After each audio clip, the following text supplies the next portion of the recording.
Hello and welcome to another episode of Statford Bridge Chelsea by the Numbers. We had a guest last week in John McKenzie. We've got a better guest today. We are joined by, I went back and checked this morning, the first ever Chelsea Twitter account that I followed. The inimitable Chelsea Youth. How are you doing? I'm good, thanks. I think that's a little unfair on John to start off with, to just immediately damn him with fake prayer or whatever. But yeah, I'm good. It's been cool watching the growth of your channel over the last, is it a year, 15 months or so, however long you've been doing it.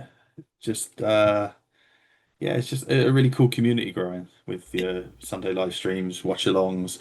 It feels like a space that doesn't really exist that much within like football, internet, online communities anymore, where you can actually have reasonable discussions without flame wars or troll wars or anything I am developing. I am pleasantly surprised. So we just hit 2,200 subscribers today, and I am pleasantly surprised that even in the comments of the worst video ever was when I said Chelsea probably shouldn't have sold Madueke. That was the only one that there was you're an idiot. Other than that, it's pretty positive. And you've been in the Sunday streams a few times, and you see we get a lot of chatter. People love the academy, and it's what I wanted to talk to you about because it's a thing that never gets talked about is data in football is very siloed to the first team world, and we are starting to see it bleed more into the women's game, and we're also starting to see it bleed into the academy game. And there have been all these changes at Chelsea since the Clear Lake bully takeover. And I wanted to see what you're hearing, what you know about the data in the academy. I did some research. We talked a little bit before this. I don't know if there's a place that you want to start that you think is kind of the best place in that broad remit. It's obviously a really interesting discussion to have because when you're talking about the academy environment and developing young people into prospective professionals, data is something that is always there. It underpins decision making, it influences strategy. Um, But in terms of the exposure to the actual individual players, and as part of a coaching curriculum and a part of developing the player and the team, it's probably weighted less in terms of importance than it is when you get to senior level for myriad reasons that we'll end up talking about today. But I think what we're going to see in the academy now and for the immediacy moving forward is going to be a different world altogether than everything that preceded it. And that's with no disrespect to the people that came before Clear Lake and have been working on in the analysis and analytics departments for the, what is it, 3 years now of Clear Lake's ownership. Because of the hires that have been made in the last 12 months or so from the very top of the club and the trickle down effect that that's going to start to have. And there are things that have been in progress probably over the last 8 months of the calendar year that are starting to be embedded for this new season. The volume, the consistency, the strategy across the whole club is going to be a little bit more aligned. And how long it's going to take to actually feel that tangibly is anyone's guess. It obviously takes time for these things to actually bear fruit. But I think it's been, I wouldn't say an afterthought for the academy over the years. We've had Ben Smith, who was head of research and innovation in a position for a long time, a long-serving member of Neil Bart's academy staff, and put into place a lot of really interesting, long-standing innovations, as his job title would suggest, that help deliver unrivaled success throughout the 2010s within the academy. So it's not like they haven't been doing things. They might have just been doing them maybe out of sync with the first team because there wasn't necessarily an overall analytics department within the club. So you'd have new managers come in every time. You'd have Jose Mourinho coming in, he's replaced, and then Antonio Conte comes, and Antonio Conte leaves, and you've got another manager, and the churn of staff and the requirements and the demands of those staff then change with each cycle, whereas the academy had been able to get on with their own thing. Now, I think what you're going to see moving forward is a lot more unification across the club. And that's a key point, because one of the things we at American Soccer Analysis, we do a survey where we poll all of the analysts at all the MLS clubs, and they get to anonymously talk about their organization and other organizations and the tools that they're working on, and nobody feels bad about sharing anything, because it's one, culturally very different, but also it's anonymous and nobody's that specific. But one of the big pieces of feedback we get every year is like, it takes time to build the infrastructure, and then once you get the buy-in from the club and the organization, not from one person, not from one director of football or one coach, like organizationally bought in, that's when you get a real accelerator.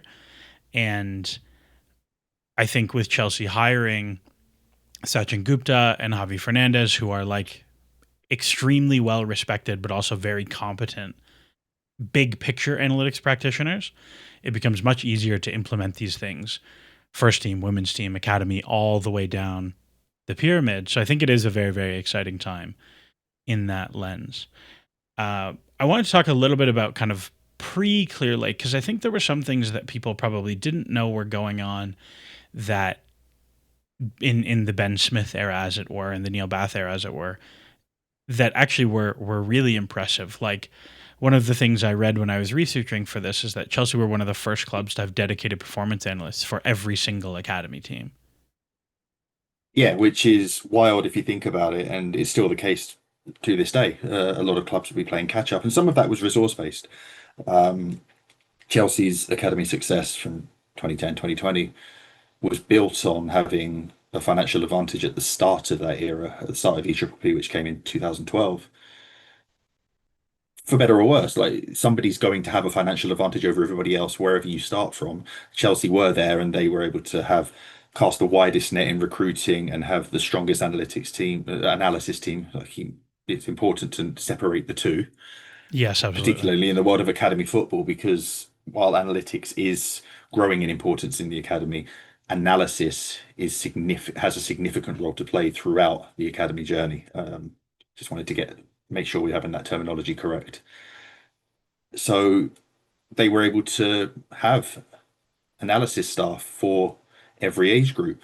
And so that looks different at the YDP phase, the younger ones, sort of under nines through to under 14s, than it looks when you get into the professional development phase, under 15, 16 through to 21s, in both in terms of whether it's a full-time staff or whether it's placements, interns from their university program that they've got with St Mary's University, and a pipeline that brings them in through there, because it's quite hard to find new analysts, as I don't need to tell you. It's quite an insular community, and there's quite a lot of churn and people moving around clubs. The contacts you make, the connections that you build, you'll find people moving between the same three, four, five clubs, depending on locality, depending on your family, your lifestyle, your circumstances, how far you're willing to move. The churn helps keep that going. But if you can start to bring people in to your own culture and develop your own, it gives you another advantage there. So that's something they've been able to do. You get further towards the PDP phase, and then I think you've got team analysts and individual player analysts. So one person who looks out for the whole team strategy, and one who focuses on the individual development plans that the players have got and how that syncs with their own, the work they have to do as an individual, but within the context and structure of the team. So you'll see now that it's probably standard across the board, but then the latest developments that Chelsea are looking at, again, let's go build it bigger. How many? I think they're looking at maybe 2 dozen strong across the academy in terms of staffing in just analysis roles now, as they move forward with the 25-26 structure. And that's just on the academy side. It doesn't include the women's side. There's some crossover with the girls' academy, but not a lot. They're hoping to develop that Mhm. relationship a little bit more. And on the first team side, the men's first team side, obviously, you know that everything is expanding and growing at a rapid rate now. It's very interesting when you speak about individual analysts, because one of the a few years ago, I think Burnley hired a load of like development coaches whose jobs were explicitly player development, and they paired that with the hire of a few individual development analysts. And people watched the Arsenal documentary and saw the coaches doing these one-to-one meetings with players. And I've spoken about how like Mudryk was definitely doing loads of stuff with the Pochettino staff, because there were very clear things that were like, Pochettino mentions this, and then it happens in his game, and it starts to grow and grow and grow. And when you think about academy players, academy players like don't know anything yet. So you can get the good habits into them so much earlier with data and with video, where there are MLS teams now who are doing, like, you would call them a data session basically, but with a kid, like, you're not telling him, hey, you need to improve your XG, because that doesn't mean anything to a 14-year-old. But you can take the findings and principles of, okay, well, why do we want to make XG bigger? Well, that means you're either taking more shots or you're taking them from better places. And like, those are very easy concepts to explain to a young player. And when you have stuff like that, it can be a real tool to develop not only better players, but players who fit your ideology or ethos as a club as well. Like, we see this with a lot of the Red Bull affiliated academies of pressing. Like, that is a thing that you can build tactically, but you can also make the players understand why that works. And that is hugely beneficial. Yeah, I can see that it really is. And when we're talking about educating young players on analysis and terminology, to your point, you can talk to them in everyday terms, accessible terms, especially at the younger stage where you're introducing them to these concepts. So by the time they're embarking on their PDV phase, you can start to expand your vocabulary to specific metrics if that appeals to that player. And you've invested the time and the resource in them to make it an everyday part of their journey rather than it being an accessory, rather than it being an afterthought. This is now ingrained in the curriculum. And I think the value of that shouldn't be lost on anybody. And it's something that they have done for a long time. What the difference will be is that Chelsea are trying to implement a single style of play or principles of play across the entire men's side of the club, which was not really the case for much of the Abramovich era because of the churn on the men's first team coaching side and the success the academy had in their own structure, their own defined structure. Now, with the uniformity, for better or worse, you'll have the consistency of terminology, the consistency of practice, the consistency of implementation going through from under nine through to the time when they cross the road, like Tariq George and Josh Achampong did last season, and become full-time members of Enzo Maresca's first team squad, so that the information they're getting from the analysts on that side isn't new, isn't daunting. It's going to be maybe fairly more nuanced, specific to what Maresca's asking on a game-to-game plan, but this is all familiar to them and that starts from the very youngest age groups. For sure. And I think there was a quote from Neil Bath at some point when I think it was to do with like the EPPP stuff, and he said that data and analysis is a particular area of focus and investment. He said, how are we going to develop our players and our coaching content in our games program to be able to move with the trends of the game, which are scrutinized through video and data and more? And now obviously Neil Bath has moved on and Jim Fraser have moved on, but I think that ethos is still very much there and growing, which I think is very, very cool. One thing that I wanted to ask about was, there was a story I saw about when Lampard was in charge in 2019, that, or 1920, that him and his staff would pretty regularly bring academy players into first team sessions to see their physical metrics against the senior players, where they had the data info from their youth team sessions, but it's not the same. It's not the same load. Things don't happen the same speed. Do you know about any of their use of data in terms of bringing academy players through to the first team? Is it purely on pitch stuff? Is there training stuff? What do you know about that side of things? In terms of when they get the opportunity to train, a lot of that is just logistical, based on availability of players in the senior training group, what do they need for a particular session, and then the players that get sent over is a base of their position and their availability based on whether it's an academy match day, who's available, and oftentimes on merit. In terms of when they're ready to make the jump properly, that's when I think you start to see the analysis and the metrics come into it, and the workload and all of this analysis that goes with it, because they'll have trained with that group more frequently. You get more information on their physical capacity to compete, and then you can sign it off along with all the other criteria that you're looking for. But even if they're not meeting that criteria, it's a valuable exercise for so many reasons because it allows you to benchmark them for all sorts of possibilities. So, are they on the verge of a loan? Their football suggests they are, their performances suggest they are, but the benchmarking of their physical capacities might direct you as to where they're likely to go. Do they need to go to a more intense league to raise their capacity to run, for example? Do they need to go to a less physically demanding league because of their build, their stature, their physique? Getting all of that information allows you to make more informed decisions for the next steps of their career, whether they're going to be joining the first team squad at the other side of Cobham, whether they're going to go somewhere else. And that information also helps the player and their families, their agents, their representatives to make informed decisions as well. Because there'll be players who really do buy into this stuff. Some of them won't really care. It's the same in any walk of life. But if you give them the opportunity to invest in themselves, that comes with all the data, and then they can go off to prospective loan clubs and they can work with the loan department at Chelsea to say, hey, this is what we have. This is what you're looking for. We think we're a good match. It's that you would be shocked, or perhaps you wouldn't be shocked, but it is surprising to me how frequently the data requests that I get and hear now are from agencies and from people surrounding players, where more or less every major agency now has a data person on staff to assist with whether it's helping their players find their next club or their next loan move, or it's I heard about a player whose agency was like, based on something in your data, we think you should actually play this position of the two positions you can play much more frequently. It would be really good for your career earnings and your career achievement. And they actually went to the club in the summer and were like, hey, I know you guys are looking at a right back or whatever.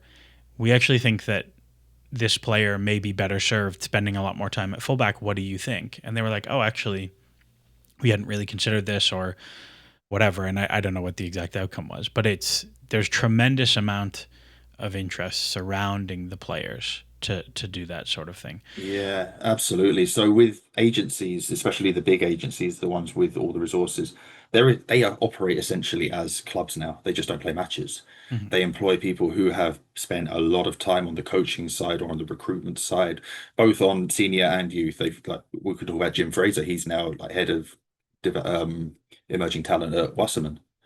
So he's not working with a club now. He's got 20 plus years of experience to now go into that to recruit players to Wasserman, which is a different thing altogether. But obviously, with agencies, we tend to hear a lot of the bad stuff. They come with a bad reputation, but a lot of they're guiding these players' careers as the primary driving force the majority of the time. And there can be ulterior motives as to why they want to invest in the player. Obviously, they get the commission, they get the cut of the deal, they become successful themselves. But to do that successfully and to get the player to buy in and to give their trust to you to guide their career, the more you can do for them, the better. So to your point, you're going to get as much information out of the clubs and out of their performances as possible to help guide them to make the next decision. Hindsight's always going to be 2020, so you're going to look at some of those decisions and find that they didn't all succeed.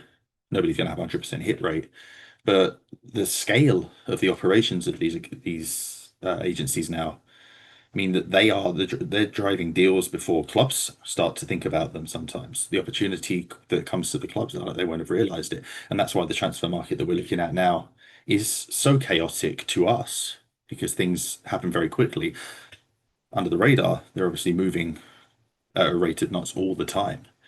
And that's starting to have an increased impact in academy football as well. The recruitment industry and the transfer market within academy football is growing to the point where it's almost out of control within English football. We're moving from under 16s, moving regularly down to under 14s. It won't be long before under 12s is starting to get headlines. And that's a discussion for another day in terms of the impact that's going to have on the future of English football. But agencies are starting to drive things. They've always driven things. They are becoming more prominent than ever in every sphere of football, including the analysis side.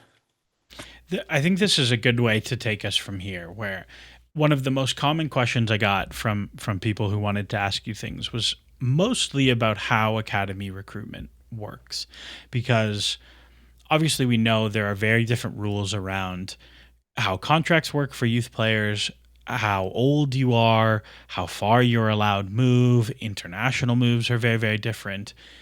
Give for somebody who pretend somebody knows nothing about how club to club movement works at the academy level. Give us like an explainer of how that works. Okay, it might be a little long-winded, but that's the That's a nature of the beast. yeah. Players can start their academy journey officially as under nines, so the season in which they turn 9 years old. Up until that point, they can be connected to as many clubs as they want to. A lot of them will train with one, two, three academies within their area based on geography, based on availability. From the age of 5 or 6 in what's called pre-academies, it's an opportunity for those clubs to try to get the players before they're officially allowed to, so that they can be within their local development centres and be a part of their training experience until they're officially allowed to. From that point on, you sign 2 year deals all the way up into your under 16 season.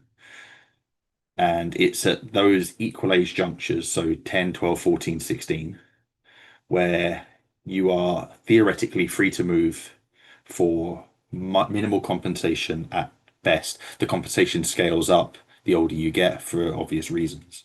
If you try to move while you're technically under contract, it's a little bit harder because it's not so much contract, it's that the club holds your registration until the point they don't. And while you'd like to think that clubs would free up registrations of, let's say, an 11-year-old who wants to move, you would be surprised, but you probably wouldn't be surprised at how many clubs wouldn't actually do that. And that kid has to sit out several months until they can actually officially move. You can, and under the EPPP, you can negotiate these transfers based on defined criteria of future expectations. So for every 10 appearances they make in professional football up to 100, there's a predefined amount of money they can get. There's a predefined sell-on clause, and this includes loan moves. So let's say Chelsea signed someone from Luton under an official EPPP agreement, and then they sent them on loan to another EFL club. They would earn the money for every 10 appearances they made on loan all the way through to a certain threshold. Oh, interesting. You I can didn't know that. use that framework to agree a deal if you want to. Some of the time, clubs will just agree a deal that's in excess of that because for the richest clubs in the country, we just want our player. We're going to sweeten the deal by making it more worth your while. Then you'll get the cases where the club really don't want to lose the player and some compensation has to be worked out. Sometimes that goes to a tribunal. We saw it in the case of Shin Maoka when he left Brighton as an under 14 to come to Chelsea as one of the premier prospects in the country. A tribunal has decreed that Chelsea have to pay several million for him based on expected future potential, having already made his senior debut as a 17-year-old. Some of that money's already gone to Brighton. So that's the way you tend to see players move. They the equal age, even number age thresholds 12, 14, 16, but more commonly at 14 and 16. The reason it's become more of a thing over the last 5 years in particular is because of the restrictions that were placed on English clubs when Brexit happened. Brexit happened in 2016, but the rules came into effect roughly 2020, where previously English clubs were able to shop in European waters and bring the likes of Andreas Christensen or Nathan Ake, Arian Matson over at 16 years old. They can no longer do that until the player is 18. And what that means is that when you're looking to have the best under 17 team in the country, you're now shopping in your own domestic market with everybody else. And it becomes expensive. There's a whole lot of friction involved. So you try to get them under 14 2 years earlier to try to beat everybody to the punch. But everybody's now wisening onto that. So the logic suggests it will start happening more at under 12. And this is a particular problem within English football. It's less of a problem elsewhere. FIFA obviously say that you can't move cross confederation until you're under 18, until you're 18, which is why Estevao hasn't been able to join Chelsea until this summer, despite having him for 2 years, and why Kendry Paez hasn't been able to come for 3 years. Those can be arranged as future transfers, not loans, which logistically helps you get around the international loan limits, even though they are essentially the same thing. Mhm. And I mean, that's probably the easiest summation of when people can move and why people move. The geography thing within England isn't so much of a thing anymore because with EPPP, they removed the restriction on travel being more than 90 minutes. apart from the category four academies, of which I think there are two of them. If you've got category one, two, or three, then there's relatively no minimal or no restriction on where you can recruit from within the UK. So then you see Chelsea started doing it. Even before this came in, they have regional youth heads of area. So Northwest Youth Scout, one up in Newcastle area, Scotland area, and they'd have them all throughout the country. You'll have clubs that specialize in particular areas, and then you have likes of Chelsea who cast the widest net of all, or used to, before everybody was able to catch up. And even when the travel limit was in place, clubs would find creative ways to get around it. The most apocryphal story is when Manchester United signed Chris Eagles from Watford back in the late 90s. They were able to argue that Watford to Manchester was a 90-minute or less trip because they would fly him by helicopter. So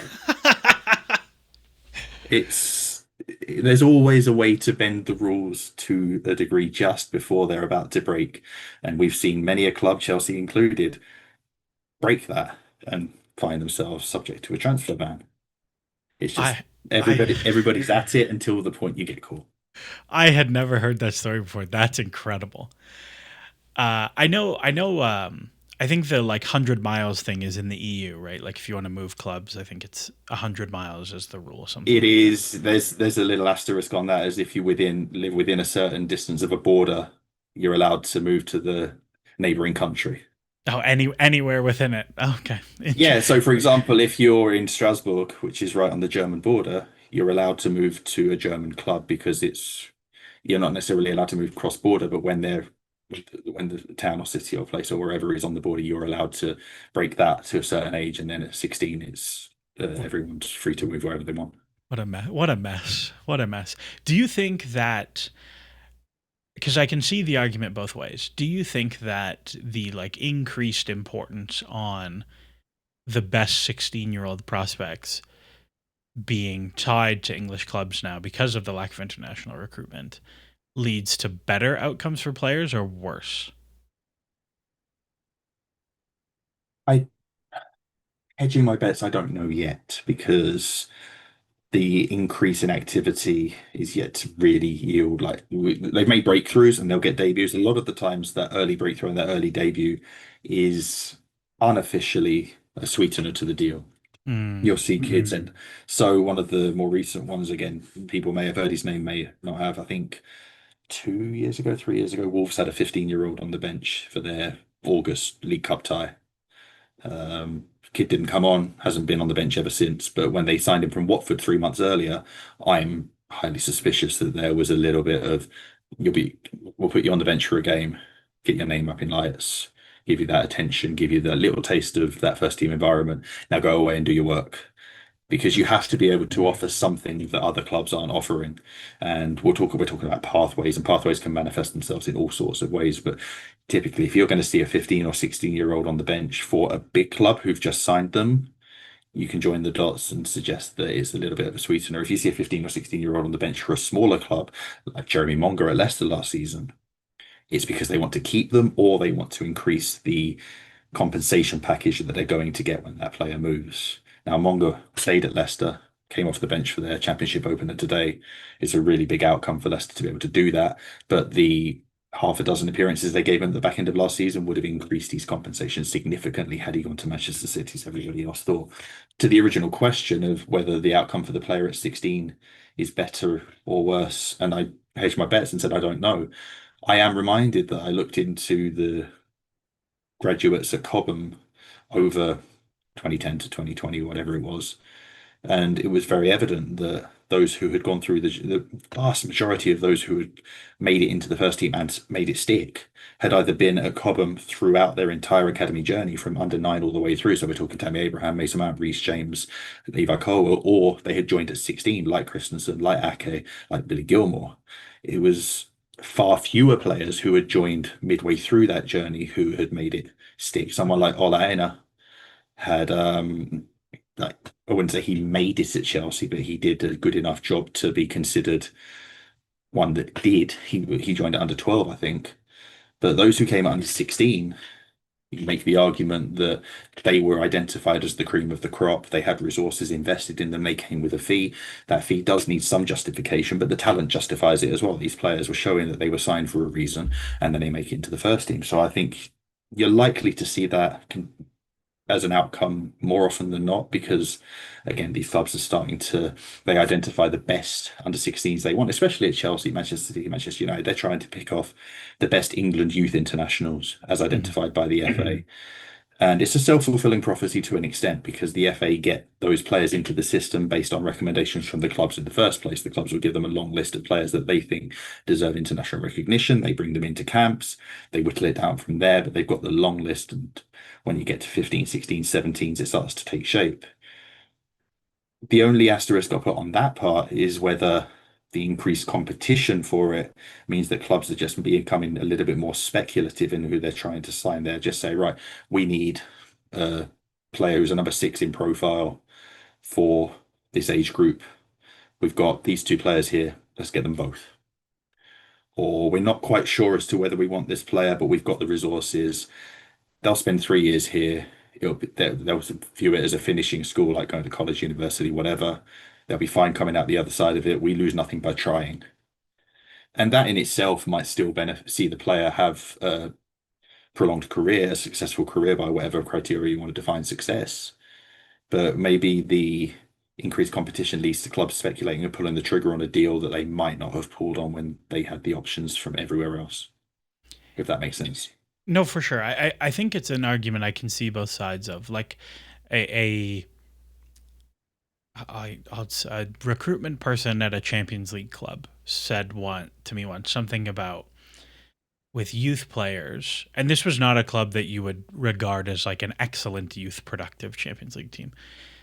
And this person said something like they view young players as dice rolls and they just want as many of them as they can.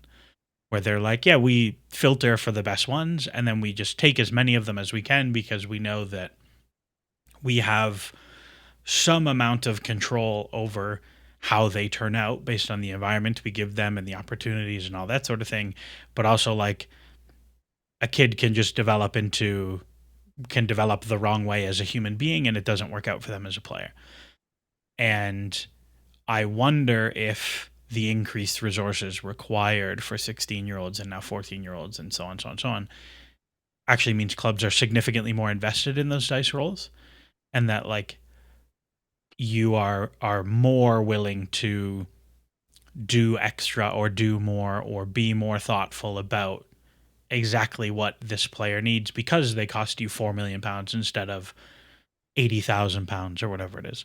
But I don't know if I actually believe that. I think that's just the argument I would make if that's the side of it I was on. Yeah, I think you'll probably find that the answer is yes to both, depending on who you speak to within any given academy structure. So the people responsible for identifying the talent can cast a wide net. The people responsible for negotiating and pulling the deals obviously have varying resources depending on what club you're at. But if we're assuming that you've got enough resources to be speculative, they're going to lean yes.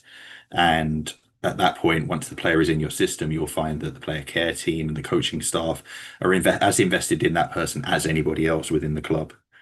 So you can be speculative to the point of bringing them in. Once you've brought them in, you'll give them the same opportunities as everybody else. Subconsciously, there may be people across the board who think, wow, this kid cost 4 million, we brought them in.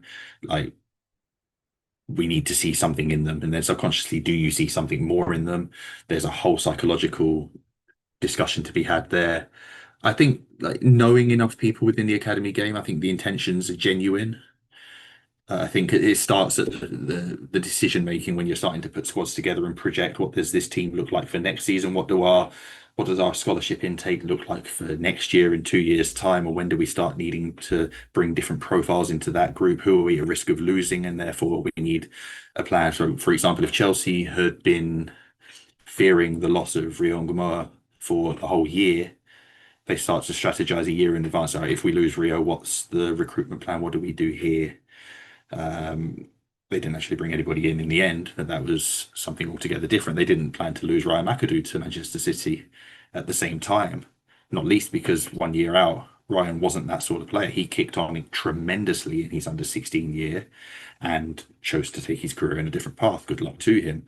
But to your point, I think when you start to try to put all of those pieces of the puzzle together, sometimes 1 or 2 years ahead of them becoming scholars who will sign pro at the age of 17, you can get a little bit stuck, lost in the weeds if you're not careful, and then start to just throw money at problems that maybe aren't there, or because you have such resources, just say yes to deals that you may have said no to a few years ago. Yeah, it's certainly a changing landscape that I think does not exist really in any other sport, um, in the same way.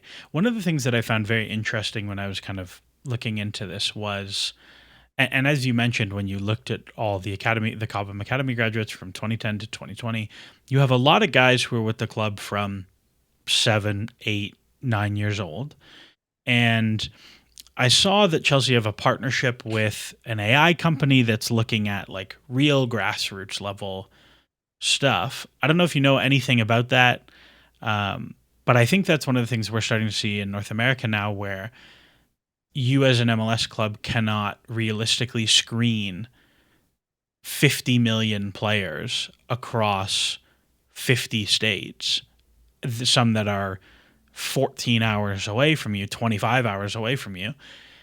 And it's these tools that are starting to pop up, these AI tools that are starting to pop up that I think are somewhat, I don't know, charlatany is how I would describe them. But what do you know about Finicky. this AI partnership thing? Yeah, so what you've done there to start with is that you've embarrassed every scout in England who is only a 4 hour drive away from anywhere into the excuses for not being able to identify talent somewhere else. In the US, like a 4 hour drive is a short drive. A 4 hour drive in the UK gets you pretty much anywhere, unless it's in London, in which case it gets you like halfway across London. But what it does, this is all in search of those fabled marginal gains, isn't it? You're looking for the player that has fallen through the cracks or that hasn't been identified by somebody or has been in the system and has fallen out of the system and hasn't joined with a pro academy. AI Scout allows any young player to install the app, record themselves completing a series of drills as as laid out by Chelsea. Chelsea will have a section of the AI Scout app that says, right, these are the drills that we would put our players through in a trial, just technical drills, because it's just you're on your own. Record yourself doing it. AI Scouts, artificial intelligence will analyze your performance, your technique, your ball striking, your body movement, and compare it to every other submission, but also the thresholds that Chelsea have installed themselves. And through that, you're then able to filter through anybody who decides to opt in. And I think people would be surprised as to how many people actually do this. But if you just look around through people who ask for open trials or ask for an opportunity in response to pretty much anybody who covers youth football on social media, if you have an Instagram account or an X account or a Blue Sky account and you're talking about youth football, you will get people from all corners of the world contact you asking for a trial. And then you'll get scammers who purport to be offering trials, and that's a horrible world altogether. But this is an opportunity for players who the door may ordinarily be closed to at least give themselves hope of being seen. Now, to your point about it being an exercise in being a charlatan, your mileage will vary on who's involved, but Chelsea claim to have brought in a decent number of players to their development centres in the first instance for a 6 week trial. And then from there, if they identify them as a player they want to bring into the academy, then they do so. And there are players in the academy, in the younger age groups in particular, who have been identified through AI Scout and come into Chelsea. Would Chelsea have found these players through conventional means? Who's to say? It's another tool within their arsenal at a point where everybody is being super hyper competitive within the market to be able to find the player who everybody there's a romanticism about the player who comes from grassroots and ends up in the pro game, and they may have been on a long winding journey like Jamie Vardy, who went from absolutely nowhere at Scottish Steels all the way up to being England International Premier League champion, record goal scorer. Or it could be somebody who comes from grassroots and then ends up playing in the EFL the next week. There's many different pathways to come. And then you end up with the bridge academies that have come across through recent years. So Rising Ballers is probably the most commonly known one. Iliman and Jai from Everton was in Rising Ballers team 6 years ago, having moved from France to London, was playing for Boreham Wood's college team of all places Oh before wow. he was picked up by Rising Ballers. They've got a very popular YouTube channel. He earned himself some trials at Chelsea, at Sheffield United, who signed him, and the journey takes him to the World Cup and to the Premier League and beyond.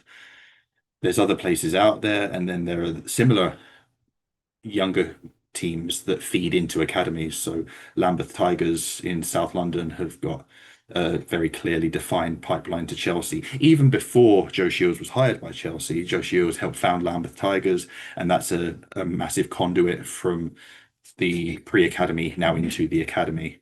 So all of these places exist. AI Scout and other AI technologies just give you another opportunity, but it also gives these AI companies another opportunity to sell their products to clubs and take their money, and you do what you will with it.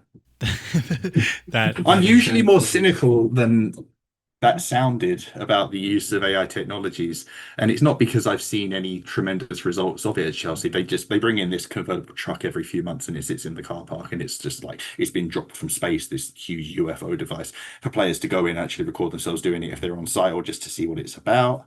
But for the most part, this is a tool for the 13-year-old kid at school who has a dream to play football, thinks they might be good enough, and what have you got to lose by uploading your profile and seeing where it goes?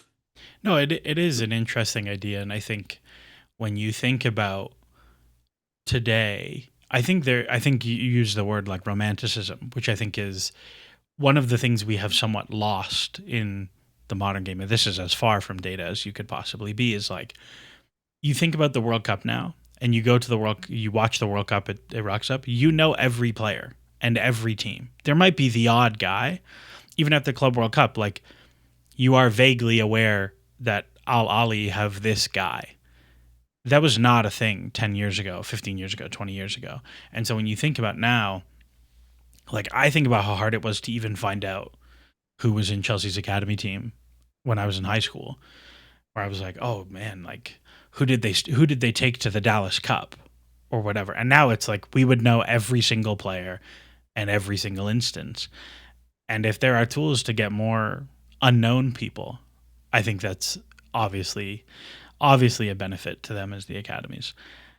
One of the other things that I really wanted to talk about was the loan side of things, because Chelsea obviously have been one of the largest non-Italian purveyors of loans for a long time, and have had a pretty developed loan system starting with Emanalo and has continued on.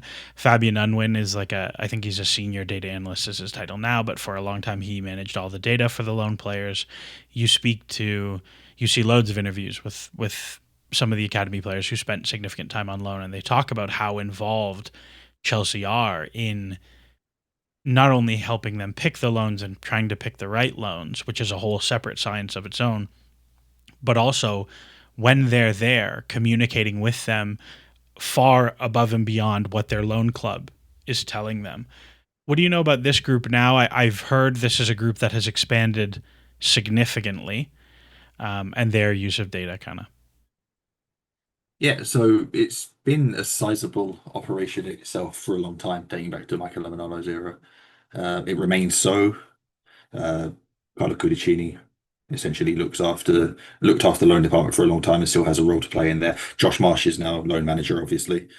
Ed Brand is the lead technical coach and is responsible for what has been called the bomb squad, mostly during the off season. The players who are not wanted in the first team building and the players who are identified as needing to go on loan from the academy side will train as a squad. And they're fully staffed. They've got their own medical department, they've got their own coaching team, they've got their own analysis team. And the remit of those analysts is, as you say, is to identify best fits for players that are going out there, and that might be proactive or it might be reactive. You'll get offers coming for a player from a club, and those analysts will get to work on identifying, right, what's your fit here? This is what they want you to do. This is the information they've given us. This is the footage we've got. These are their KPIs. These are your KPIs. How do they sync? Or we're going to market you for a loan based on all this criteria. they're responsible for obviously assembling packages that will go off to other clubs. And then from there, once those players are actually out on loan, it's sort of acting as a bridge, as a conduit between the club they're at and the club that they're on loan from. Because a big part of players being out on loan is to make them still feel a part of the parent club. So the regular communication, there's analysts that are assigned to watch their performances back, to communicate with the analysts at the other team. And this is obviously a small world, so they likely know each other in some capacity anyway. If they don't, it fosters relationships that can be advantageous in the future. And just trying to work out what the requirements are for that player on loan versus what the club are looking for them to return successfully to make the next step in their career, whether that's to go back into the first team or whether that's to be sold on or whether they need another loan. The data will be the same sort of stuff they're looking at, and it's predominantly simple analysis. And I say simple, and I don't mean it as a pejorative, when they're not looking at anything particularly specific in terms of like massively underlying analytics or trying to find the 1% of the 1% for these players online. It's just a very, it's an exercise in volume, it's an exercise in consistency and providing more information for all stakeholders. It is really like a difficult situation to navigate, particularly at Chelsea when you have. I can imagine being a young player and trying to plan a loan, you and your team trying to plan a loan in conjunction with Chelsea, and then like some first team player just gets dropped down and they're like, actually, the really well suited international loan you had picked, it doesn't matter. David Washington has to go back to Brazil. I'm sorry. You and I have spoken at length about the use of international loan slots and the lack of forethought that some of the senior moves have made. I'm curious if, from what you've heard, has the Strasbourg Blue Co thing, the existence of Strasbourg as a pathway out of Chelsea and back into the first team, have academy players reacted to that? To my knowledge, no, but that doesn't mean that they haven't. I think this summer will be a little bit more revealing for some of them because Isha Samuel Smith has gone there on what amounts to a loan. It's that he's had to go on a permanent because of the limitation on slots and that he doesn't qualify for the exemption as an under 21 because he hasn't been at Chelsea long enough. There's also the limits on the number of players Strasbourg can take from any other club, and everyone's still feeling their way through the restrictions that are finalised as of this summer. I think it started at 8, and then 7, then 6, and it's meant to be replicated by the FA at some point to be aligned with the principles. Exactly how they choose to is anyone's guess. They haven't done so, and whether they do so or not, remains to be seen because they've always had an exemption with FIFA anyway because of the depth of their football league structure. I think it's something that some players will look at more than others. Depends on like, are you pushing the top of the PL2? Are you a standout player in your team? In the same way that the previous generation might have been tapped to go to Vitesse, they may now be tapped to go to Strasbourg. Ligue 1 being a more competitive league than the Eredivisie, both a blessing and a curse. The Eredivisie was a really useful vehicle for players to go into and find adjust to the speed of the professional game in a league that basically doesn't press at all. If you look at some of the leading ball progressors in the Eredivisie from like 2015 to 2020, which is when I was in my Vitesse mode watching everything, it was all centre halves who were just able to step out for 30 or 40 yards under no pressure whatsoever.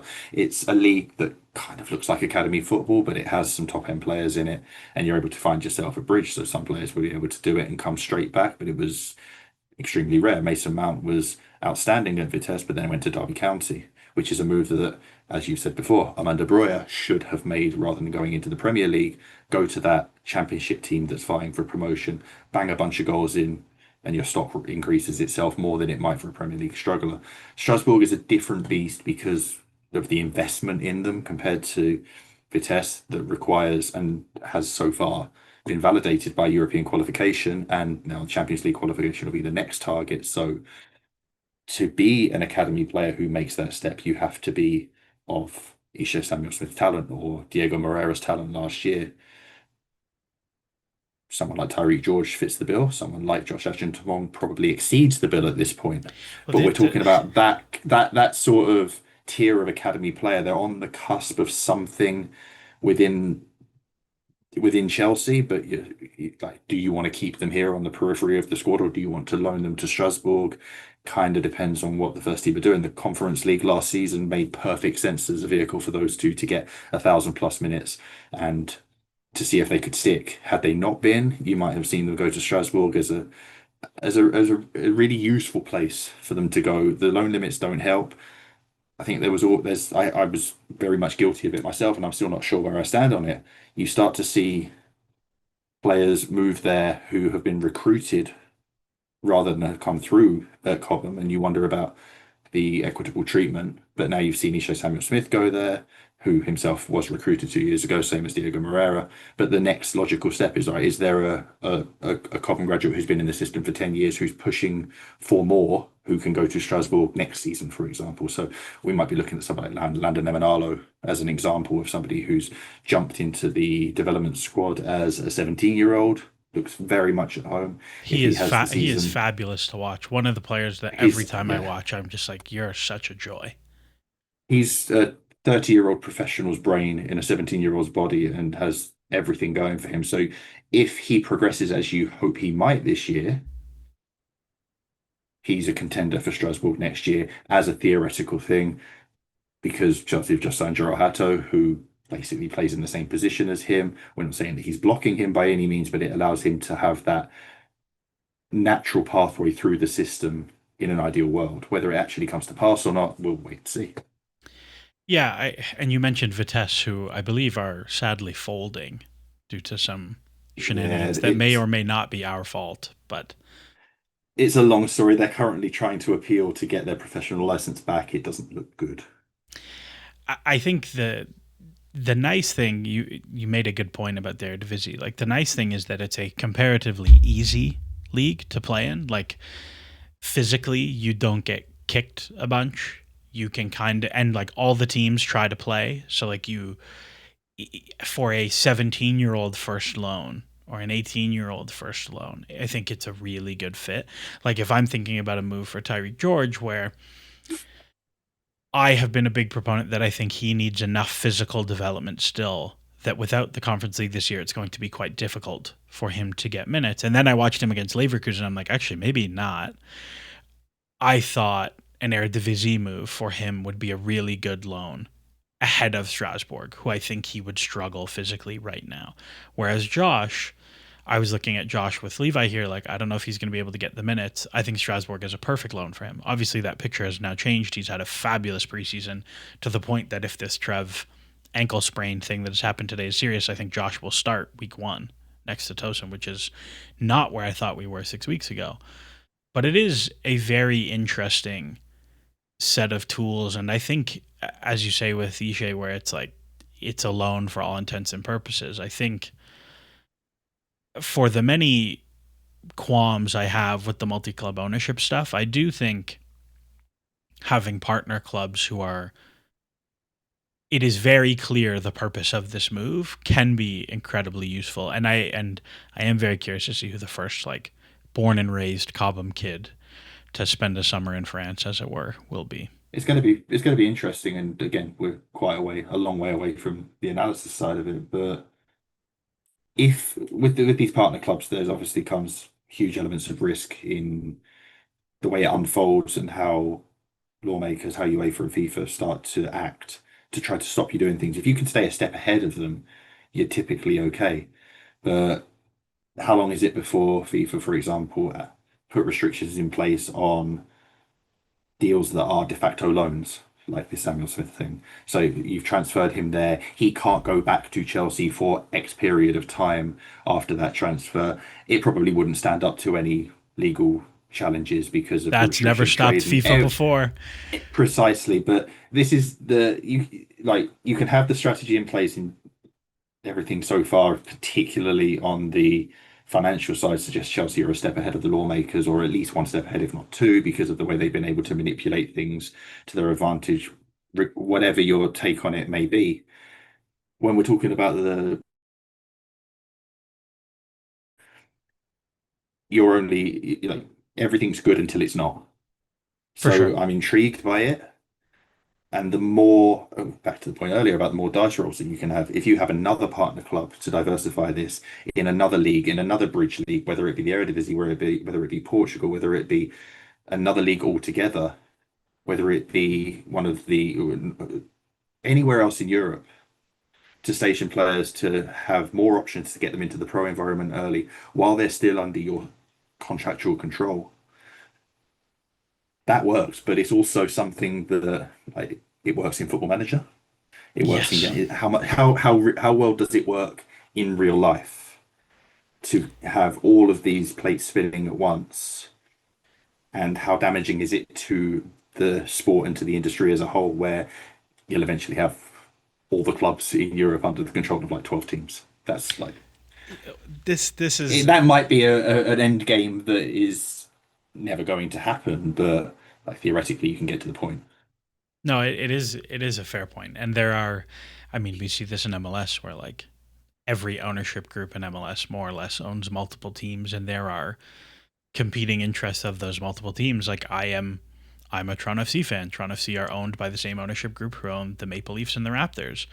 And Toronto FC's wage budget, how far they are willing to go above the salary cap, is directly dictated by how well the Maple Leafs did and how far into the tax the Raptors are.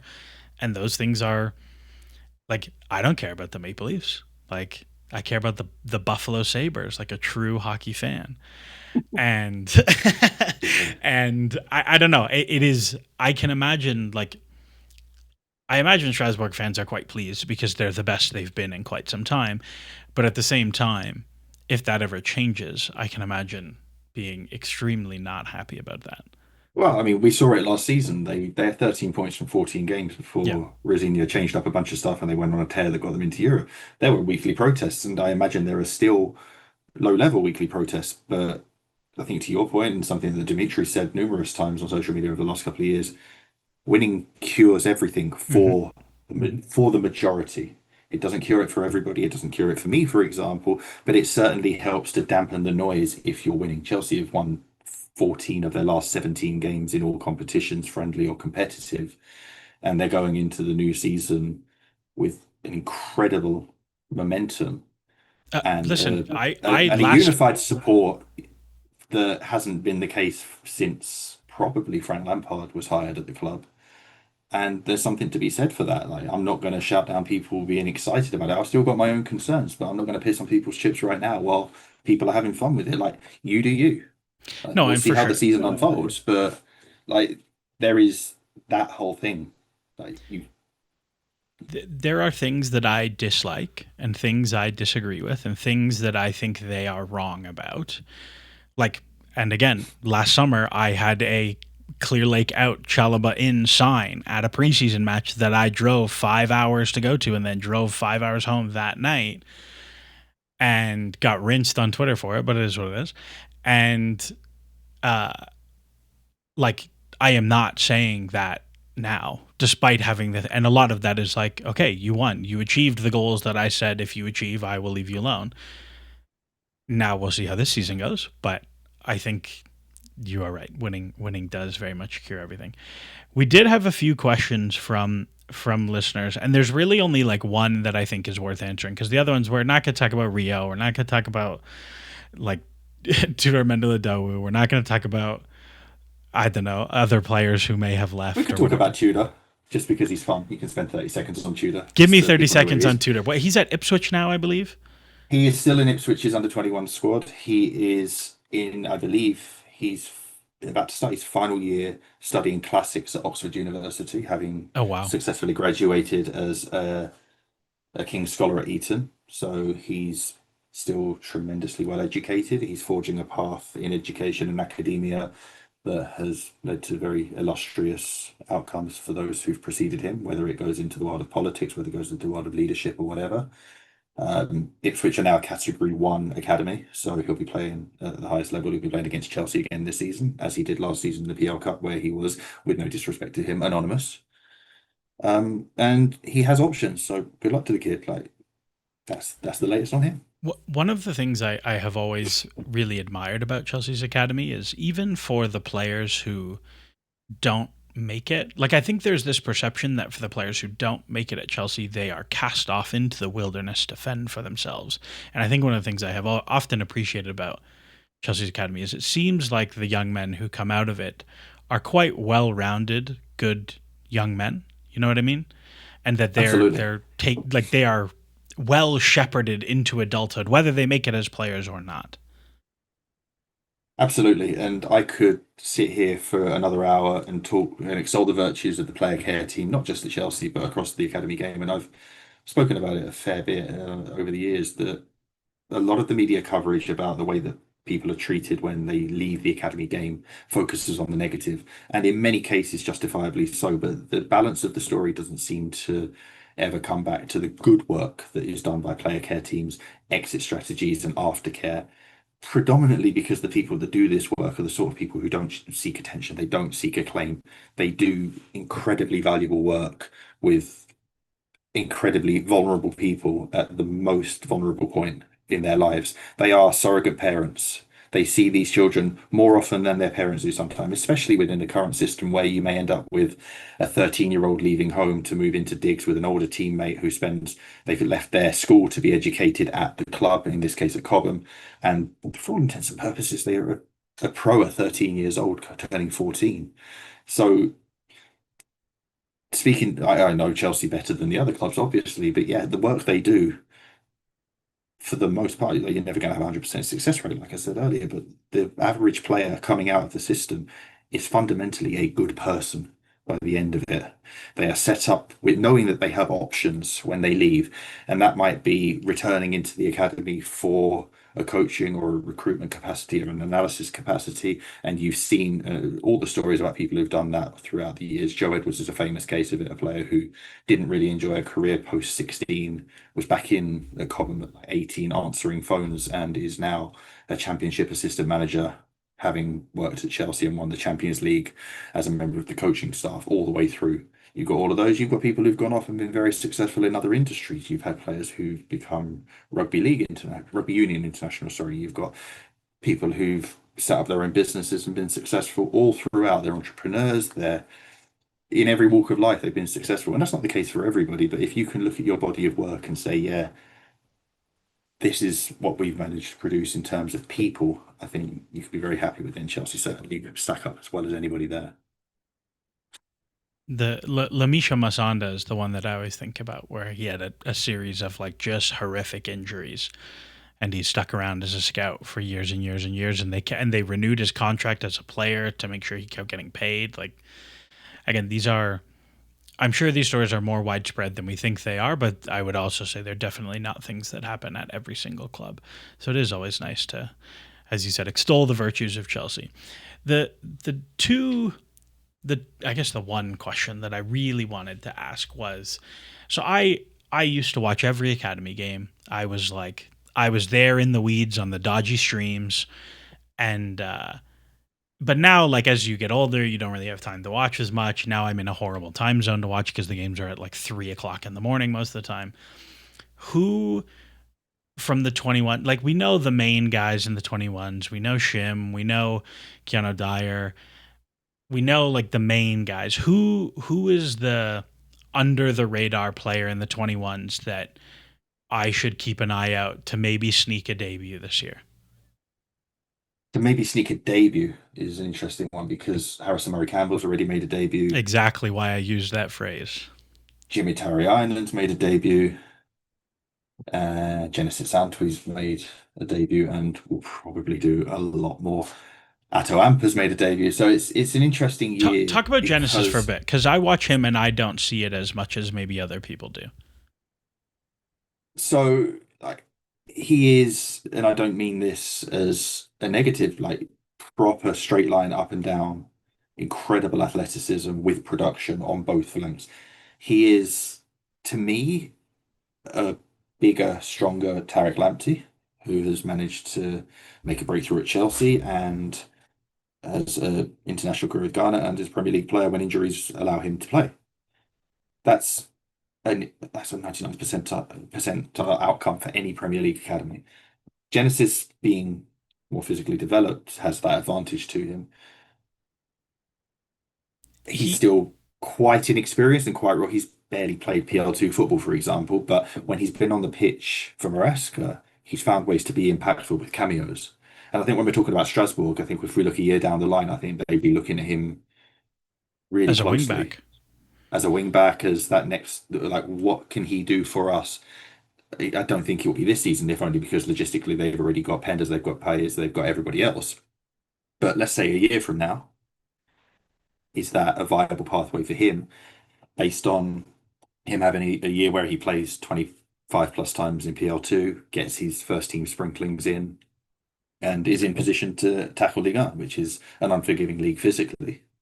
But they'll have had a year's data on him training with Maresca. They'll have had a year of regular PL2 output, and that PL2 gets a bad rep because it doesn't really feel like real football for a lot of people. But what it can do is it can give you that physical data that allows you to make that projection of when they can move on. Like when Conor Gallagher was a regular playing every week in PL2, the numbers would tell you that there was nobody who was covering ground like him from box to box, and that was able to set him up with a loan that started at League One, I think at Charlton, and then Yeah. up to lower championship with Swansea, and then we know the journey from there.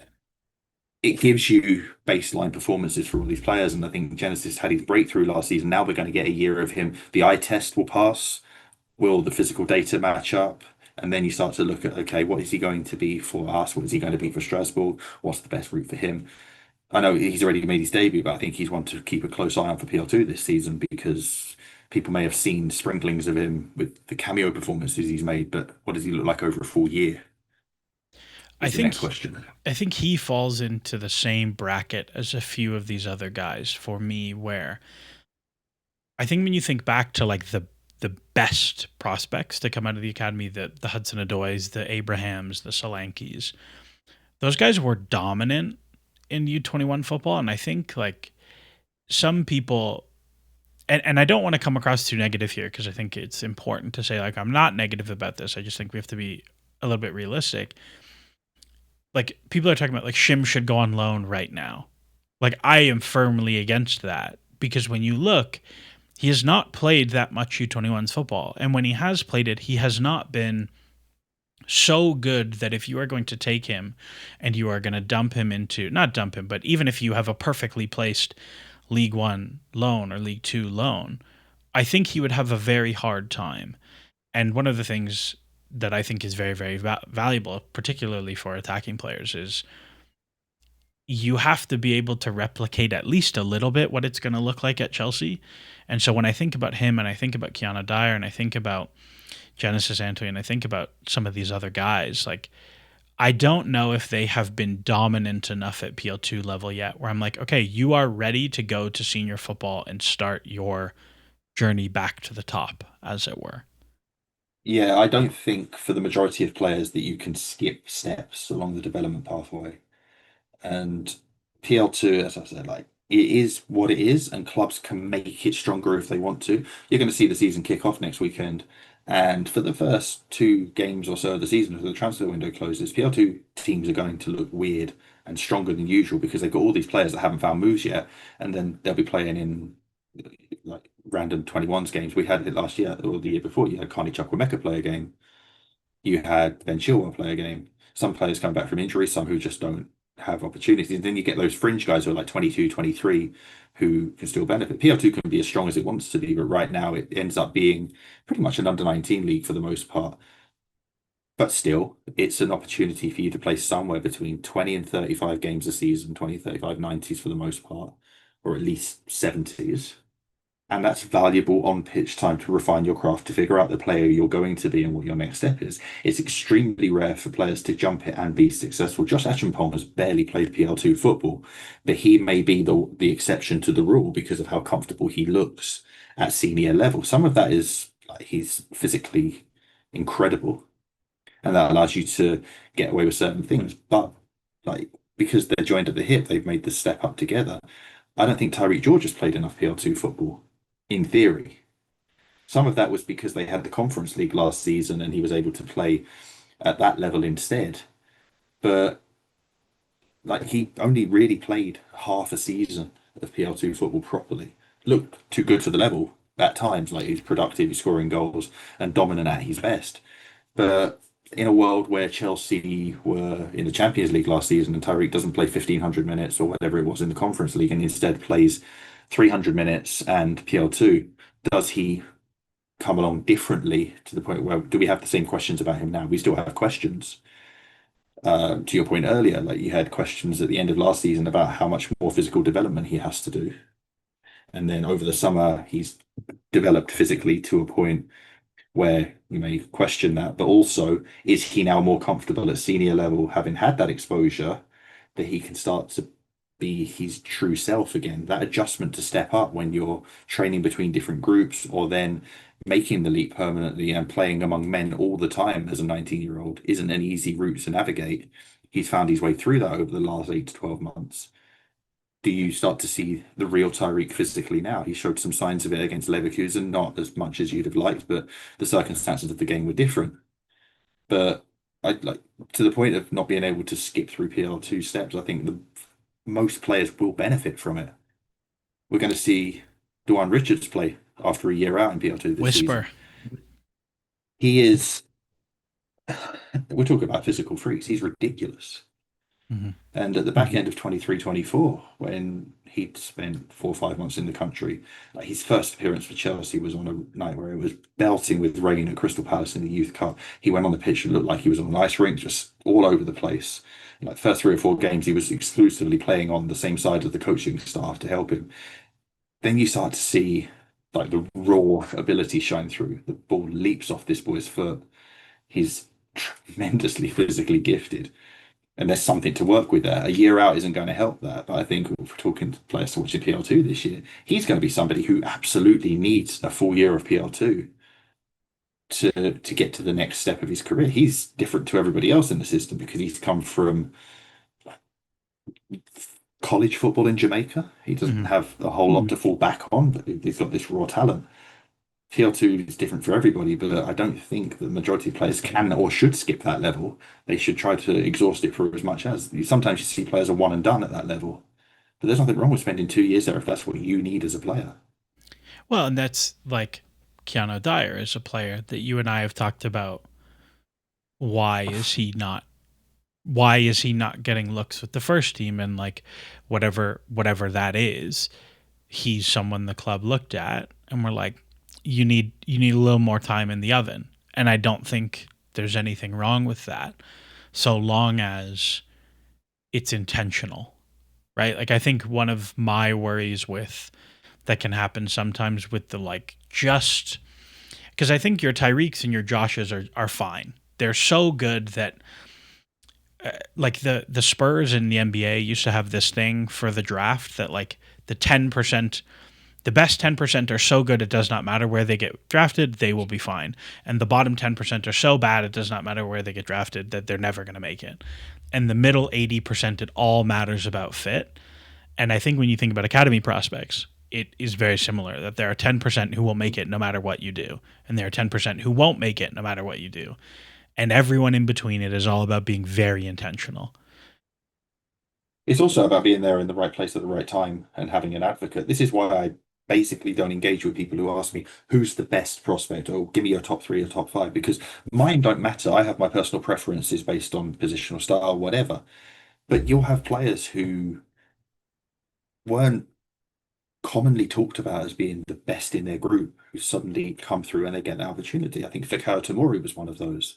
He wasn't heralded as one of the best in his age groups. He went on loan to Brighton and He Hull and was going to play for didn't look. Canada. Like that was a Yeah, thing. And he not played for the Canada's under 20s against England's under 20s in a friendly, I think, I can't remember where it was played, Doncaster or something. He was he was going to have a pro career, playing a championship or whatever. He played right back for Brighton, right back for Hull, perfectly fine, but not outstanding. And then he went to Derby under Lampard and correctly played him as a centre half. This is what you do best. And then bang, he's played for England, he played for Derby, played for Chelsea, played for Milan, won big trophies, but unheralded. More up to date, Sam Raksaki went really under the radar throughout his entire academy journey as like the other guy in midfield to all of the other heralded guys. Mhm. And he's the one who makes the breakthrough last season ahead of Keanu Dyer. For whatever reasons, ultimately, like all of the, if you're in a Cat 1 academy at Chelsea or Arsenal or wherever you are, you're good enough to do something. Jurgen Klopp was a really good exponent of this at Liverpool. Like, he didn't care what your ceiling was. If you can do a job for me now in the League Cup or in Europe or whatever, and allow me to rest my stars for another day, I'm going to use you. Like some of these guys are playing League One, League Two, or whatever, but for that 90 minutes in that environment, you're perfectly fine. And we've seen that with Maresca a little bit. Again, Conference League notwithstanding. That ultimately you can be Canada, you can be whoever, and you can have all of the advocates throughout the academy, throughout the coaching staff. Ultimately, if the head coach doesn't like you as a profile, not a talking person, if he doesn't think your profile works with what he or she wants to do, it's not going to be enough. No, for sure. I And think I think we can all watch enough academy football, and without disrespect to Sam Rasaki, I think Kiara Dyer is a better midfielder for certain styles of play, but it's Saki delivers this specifically for Maresca, and that's all you can do at the end of the day. We can prognosticate, we can criticize, we can debate, we've all got our own preferences, but you need that advocate at the very end of it if you're going to be one of that 80% that finds its way through, because you're all roughly good enough and you're all roughly on the same track. But those sliding doors moments of what if, do you get your debut here and it's an exposure for you? Do you not get your debut and do you fall away? All of those things. It's why academy football is beautiful, but also incredibly frustrating because just like everything else in football, it's out of your control. that Even as is, the player, it's out of your control. And you can discuss it all day long without everybody being able to properly impact it. and you can get lucky that Chelsea draw some of the weakest teams in the entire conference league, so you get more minutes than maybe you would, or more debuts than maybe you would normally. It is very You'll get those League Cup draws in early September, and it's like, oh, well, we've we've had got like we've City drawn in the a first team who round. are, or you just like you get a team that is just good enough to give you a problem that you're going to play all the backups instead of some of the kids. Yeah, They're just good enough. They're like Stoke, lower half championship, yeah. or someone at the top end of League One like Wickham. It's just like, like That if it was someone is really one of the bad, things.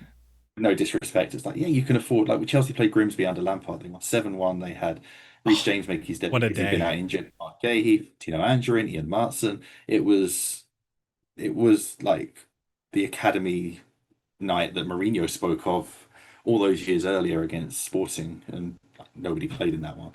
Yeah, You no, can end that up with that sort of night, but few and far we between for good reasons. we've been very unfortunate with cup draws the last few years. I am hoping for a soft one early that we, because I think with the Champions League this year it's going to be very difficult for those opportunities to come. So hopefully we get an easy cup draw. I guess the last one that I wanted to ask you was on the incoming scholars and some of the U18s. I think everybody is justifiably very excited about Ryan Mavuma McQueen. I think he scored today against Brentford B. Is that correct? He did indeed, yeah. Um, give me somebody a little bit less heralded that we should be excited about. So that means I don't talk about Ibrahim Rabajan, given that No, he's please. the second coming. Again, it's a really good group because it's got something for everybody across the board. Like 16 players, of course, you're going to have it, and they're going to add two more to it. So you're going to have 18 players come through, the majority of which have had international recognition. I could pick like Dante Waite's a really good centre half, big, powerful, barrel-chested centre back who complements all the other defenders well. I think the one that I'm intrigued by more than anything, because I've seen less of him, is Matisse Eboué, because he signed from Watford January Is time this and the immediately had Abue's surgery. son?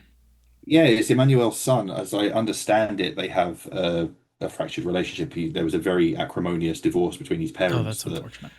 I only know the media headlines, but I don't know that I'm likely to see Emmanuel around, for example, Matisse's games.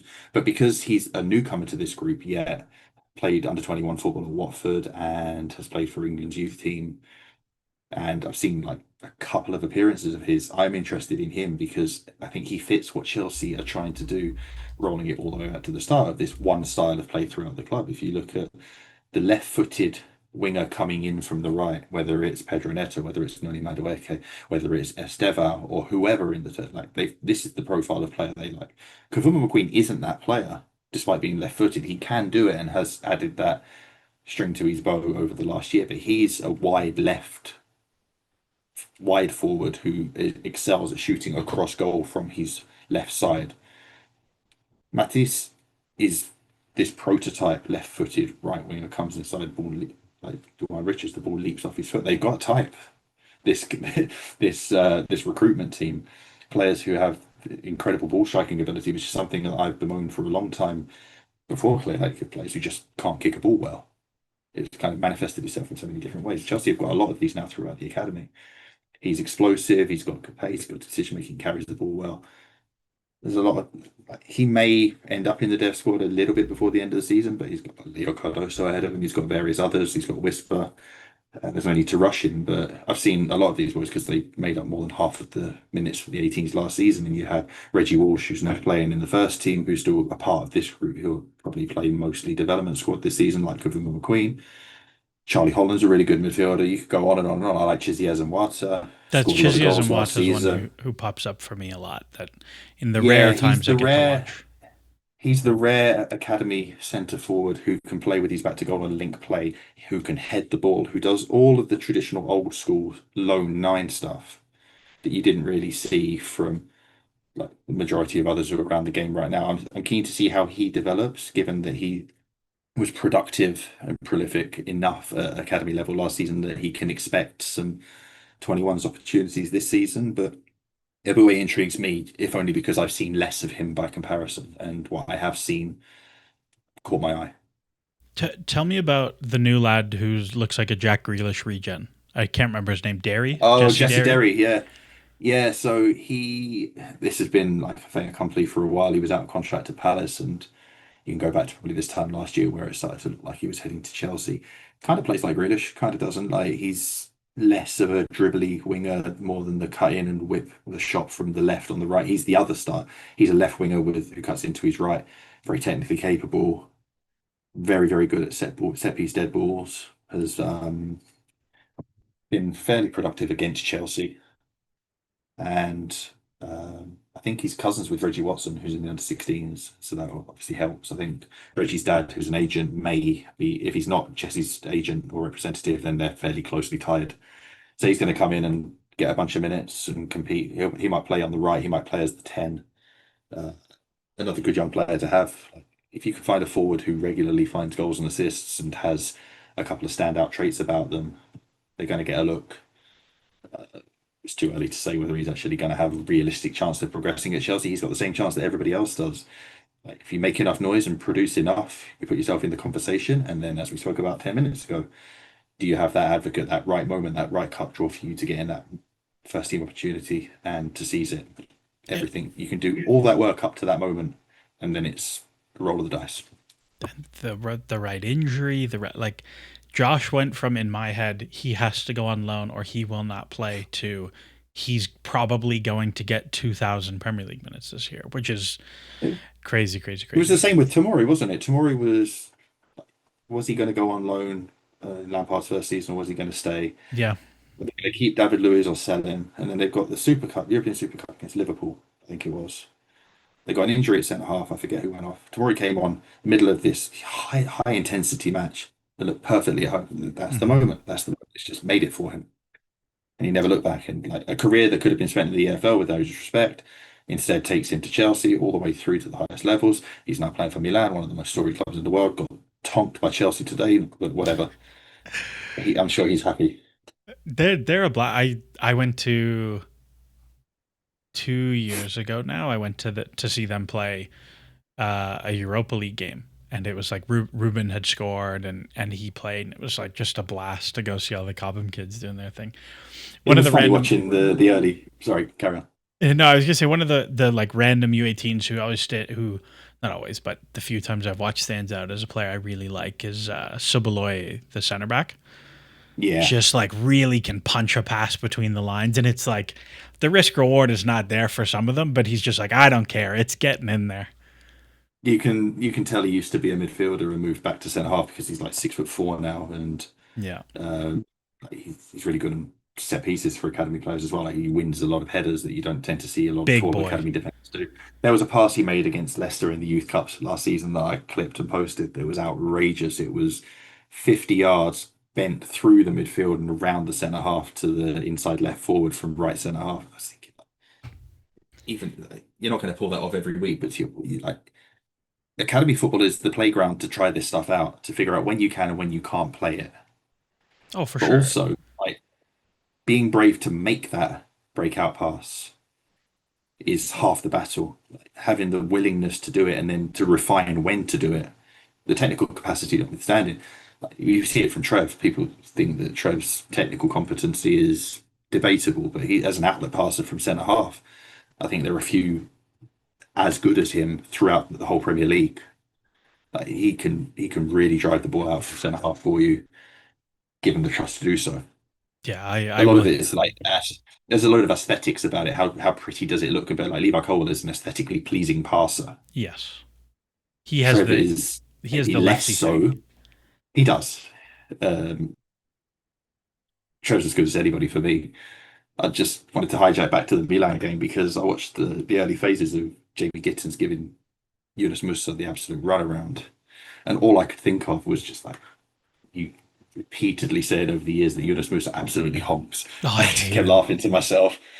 I He see him as a midfielder at Arsenal when he was coming through under 15, under 16, and I find you are what you were at the time. But as a right back against that, just absolutely no way out of his depth. he so when he was like trying to declare for the US, there was like a big thing because the US are obsessed with having players who are in Europe and not in MLS. And he was just like a winger in a 4-4-2 who dribbled in a straight line and did nothing else. And I was like, I don't see it. And then he got a big move to Milan and like he played but didn't really do anything. And I was like, I still don't see it. And then every time he plays for the US, I'm like, I still don't see it. And now he doesn't play as much. But Feel really mean he just picking on him for today's game or something. I just as soon as I saw it happen, I was thought, yeah, that's him again. well, to be fair, Gittins is a pretty tough cover for the Yeah. things I don't like about him. He is rapid. Anything else you want to talk about that you don't get to talk about often? I've taken way too much of your time already, but I will give you the platform if you want to extol about someone or something before we wrap this up. I don't think so. I mean, I can probably wrap it up by trying to be optimistic about the way that the analytic structure is heading at Chelsea. I'm not a big data guy. Like, I'm interested and have the conversations. I ask all sorts of questions, try to learn about it, but a lot of my stuff is old school, it's traditional, it's eye test, it's feel, and obviously the best world is to balance both and be a significant contributors across it. But Chelsea are moving in a certain direction, and it's going to be interesting to see how it plays out. But they're recently rebranding it as Football Insights and Intelligence, which I think speaks volumes as to what their intentions are. It's not just performance analysis or recruitment analysis; it's a whole ecosystem to which everything connects. And your mileage will vary in how successful it be and how much of the success you can accredit to it. But one of the things that interests me as well is I'm a big advocate of people being able to develop personally and professionally from the academy into the first team environment, players and staff. And I think some of the staff pathways dried up a little bit. Under certain coaches, it was more so than others. But on the analysis side, you've seen people start to go across to become part of Maresca's group over the last season. For the first time in a while, they took two academy analysts over to the first team midway through last season. They took Francisco Suero and they took Josh Harford. And Josh Harford is, for example, he's a training analyst now. They've got more than ever before very specific defined roles, both in academy and on the men's side, and I believe on the women's side as well, in a way that you've got all these resources. Let's be very specific with them. And I'm going off on a little bit of a tangent because I remember I think I messaged you about this years ago. I was watching an old episode of Hard Knocks from the NFL. And when Bruce Arians was the Arizona Cardinals head coach, they would have mirrored coaches. They'd duplicate their coaching staff. And so the back half of the roster would get full reps in practice every week because they just invest more in the coaching side of it. And that's not necessarily practical to do at Chelsea or in European soccer or whatever. But the principle is sort of there. It's like if you invest in enough people of good quality and give them specifically defined roles rather than trying to overload one analyst to do five things, you're likely to reap better rewards at the end of it. So you've got a training analyst, you've got set piece analysts, you've got performance, like the performance department, the physical performance department has got all sorts. Now there's a pre-match, like a physical preparation coach has just been hired the last week as well. So that's another part of the whole physical development team. I think what I'm getting at here is that there's a method to what may appear to be the madness. And whether it works or not, it's just going to be really interesting to see it unfold. That there's a synergy between all of the departments of the club in the way they want to operate in a way that hasn't existed before. There are staff moving from academy to the first team on the analysis side, which may augur well for the future in the same way that I always believe that there should be somebody on the technical coaching staff who knows the academy players to advocate for them. And we'll see how it goes. A lot of this world is secretive, unknown, depending on it's not very publicized for good reason. And it may be that this stuff never gets attention and people like Willie Issa do. And that's not to say that Willie Issa's role isn't important within itself, but I think it speaks to the the suspicion that people still have about analysis, myself included sometimes, that you'll get somebody like him who's very much a culture builder get major national attention and the analysts not get it. And I think there's room for all of it. And if Chelsea do have the sort of success that they believe that they'll have through everything that they've done over the last 3 years, what they're doing with the analysis stuff under Sachin Gupta, under Javi Fernandez, and under everybody else is going to eventually be written about in really positive terms. If it isn't, people won't care about it. It's not like you're not going to blame them for the failure, but you can credit them with the success. It's very true. And listen, if I wanted to talk to an analyst at Chelsea, I could probably do so without having to go through the press department. If I wanted to get an interview with Willie Issa, I would have to go through the press department, which is very much how that works. I'll leave the listeners. We don't do an IT cure very often, but a thing I have heard about, not specifically about Chelsea, but reading tea leaves, I would assume is true about Chelsea, and with your mention of hiring a training analyst. One of the very big frontiers that people are very excited about is training data, where you play 60 matches a season. There's something like 3,000 events in a match. So you're talking about 180,000 events a season. But you train 5 times more than that, and you get nothing in terms of event data. And so a thing I have heard is that some of these clubs are starting to set up systems, kind of like the NOAA analytics board. I don't know if you've seen that in the NBA, which tracks every single shot taken on the rims in the training center. And there is a big push from some of the smarter and wealthier teams to do a lot more in terms of generating training data. And I think the first teams who do that are going to have stupidly big player development edges against teams who can't afford to do it, because again, it is 90% of your data set and you just ignore it all the time. Anyways, we are going to wrap it here. Mr. Chelsea, thank you so much for giving me way too much of your time. I am sure I will check back in with you at some point about how the academy is doing when someone I have never heard of pops somehow and scores 5 goals against Derby in the FA Youth Cup or something. But thank you so much, listeners. Absolute pleasure. We'll be back to wrap up preseason sometime later this week. And the season starts and the long year begins again. Thanks.